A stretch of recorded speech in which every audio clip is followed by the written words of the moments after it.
Gulf നാടുകളിലേക്ക് യാത്ര തിരിക്കുന്ന പ്രവാസികളും അവിടെ കുടുംബമായി താമസിക്കുന്നവരും അറിഞ്ഞിരിക്കേണ്ട അതിപ്രധാനമായ 2 നിയമമാറ്റങ്ങളാണ് ഇപ്പോൾ പുറത്തു വന്നിരിക്കുന്നത്.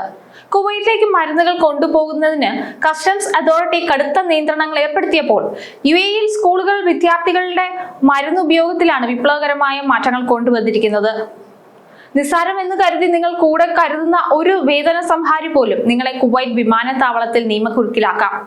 അതുപോലെ UAE സ്കൂളുകളിൽ കുട്ടികളുടെ സുരക്ഷ മുൻനിർത്തി മരുന്നുകൾ നൽകുന്ന രീതിയിലും വലിയ മാറ്റങ്ങൾ വന്നിട്ടുണ്ട്.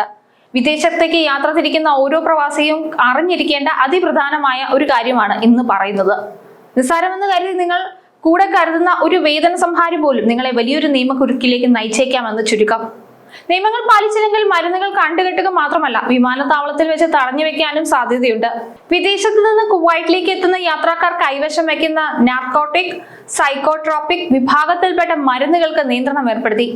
ജനറൽ അഡ്മിനിസ്ട്രേഷൻ ഓഫ് കസ്റ്റംസ് ആണ് പുതിയ ഉത്തരവ് പുറത്തിറക്കിയത്. ആരോഗ്യ മന്ത്രാലയത്തിന്റെ 2025 202 നമ്പർ തീരുമാനത്തിന്റെ അടിസ്ഥാനത്തിലാണ് ഈ നടപടി. ഷെഡ്യൂൾ 1 ഉൾപ്പെട്ട മാരകമായ വേതന സംഹാരികളും മറ്റും കൈവശം വെക്കുന്നുണ്ടെങ്കിൽ അത് പരമാവധി 15 ദിവസത്തെ ചികിത്സയ്ക്ക് ആവശ്യമുള്ള അളവിൽ മാത്രമേ കൊണ്ടുവരാൻ പാടുള്ളൂ. മാനസികാരോഗ്യവുമായി ബന്ധപ്പെട്ടതോ അല്ലാത്തതോ ആയ സൈക്കോട്രോപിക് മരുന്നുകൾ ഷെഡ്യൂൾ 3, 4, 30 പരമാവധി 1 മാസത്തെ ചികിത്സയ്ക്ക് ആവശ്യമായ അളവിൽ കൊണ്ടുവരാം.